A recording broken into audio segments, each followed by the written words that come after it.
Well, welcome to Fox News Tonight. We come to you with a big breaking story. In a shocking press conference, the House Oversight Committee laid out clear evidence that Vice President Biden's family received $1 million from a corrupt Romanian named Gabriel Popovich.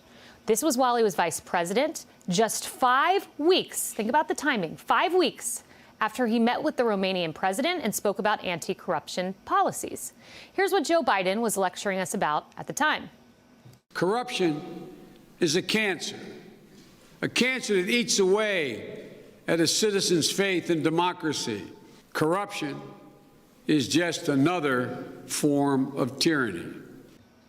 Well, according to the New York Post, Popovich, that corrupt Romanian, wanted Hunter Biden's help fighting a conviction stemming from a real estate purchase.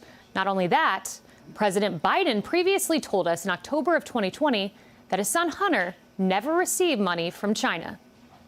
Vice President Biden, there have been questions about the work your son has done in China and for a Ukrainian energy company when you were vice president. In retrospect, was anything about those relationships inappropriate or unethical?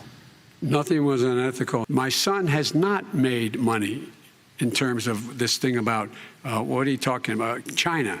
I have not had, the only guy made money from China is this guy. He's the only one. Nobody else has made money from China. Look at Trump, not me. Well, apparently that was not true. They were looking to obfuscate and hide where the money was coming from. For example, the Bidens used their associate Rob Walker to bring in millions of dollars from China and Romania. Walker's limited liability company, Robinson Walker LLC, paid Hunter, James, Hallie, and others in the Biden network more than $2 million after foreign money hit his account. 1/3 to the Bidens. That was the pattern. For example, on March 1st, 2017, only 2 months after Joe Biden left office, Robinson Walker received a $3 million wire from State Energy HK Limited, a Chinese entity. The next day, 1/3 of that money, $1,065,000, went to the bank account in Abu Dhabi of the company EEIG, which was controlled by James Gilliatt, another Biden associate.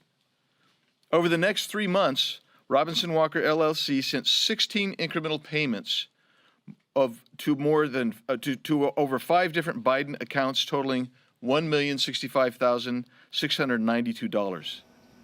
Well, it's complicated, but what this amounts to is influence peddling, plain and simple. It is foreign entities filling the pockets of the Biden family with $10 million through a nebulous web of 20 different companies. It's an elaborate shell game. And amazingly, some of these transactions happened while Joe Biden was vice president.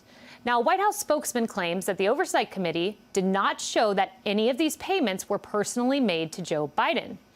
But here's what we do know.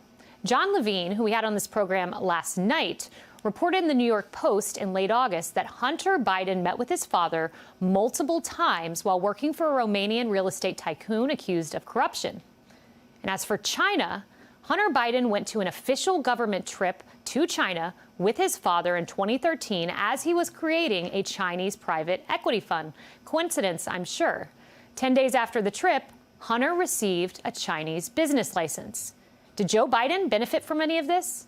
While the White House denies it, you'll recall that famous email 10 held by H for the big guy, alluding to a 10% cut of a joint venture with CEFC China Energy Co. for the big guy. Well, who is the big guy? We know that one of Hunter Biden's business partners, James Gilliatt, referred to Joe Biden as the big guy in an email found on Hunter's laptop. And Tony Bobolinsky, well, he publicly stated that the big guy was Joe. In that email, there's a statement where they go through the equity. Jim Biden's referenced as, 10%. Doesn't say Biden, it says Jim. And then it has 10% for the big guy held by H. I 1,000% sit here and know that the big guy is referencing Joe Biden. So the question remains, did Vice President Biden personally see any of this money while in office? We clearly cannot count on the liberal lapdog media to get to the bottom of it. The press, well, they're simply uninterested. And since Joe Biden has spent decades in the Senate, served 8 years as vice president, and is now president of the United States, and the family's getting money from various countries and foreign businesses through various shell companies and this web of LLCs. I mean, guys, you in the press, this is easy pickings. I'm giving you Pulitzer stuff here. And instead of the press asking Joe Biden, when we disclosed a month ago that through the Robinson Walker account, 3 or 4 Biden family members received $1.3 million, somebody yelled out, "What do you think about your family receiving money from China?" And he said, "That's not true." And nobody pressed him again. Well, just as House Republicans were laying out these bombshell allegations, the Department of Justice decided to announce charges on a freshman member of Congress, George Santos. We're expected to believe the timing of the DOJ's actions are just a coincidence, not another example of deep state elements of our government conspiring to protect their own. If you ever needed proof that a deep state existed, just look at how the events unfolded today. We'll have more on the charges against Congressman Santos later in the show. But what's interesting is after Republicans presented this explosive information to the press, what did the press decide to ask about? You guessed it, Donald J. Trump. Former President Donald Trump is running for president again. Him and his family have benefited while he was in office, since leaving office, from a number of countries. Are you investigating those business dealings as well? Here on Fox News tonight, we will ask the questions. We will probe for the truth. Hey, Sean Hannity here. Hey, click here to subscribe to Fox News YouTube page and catch our hottest interviews and most compelling analysis. You will not get it anywhere else.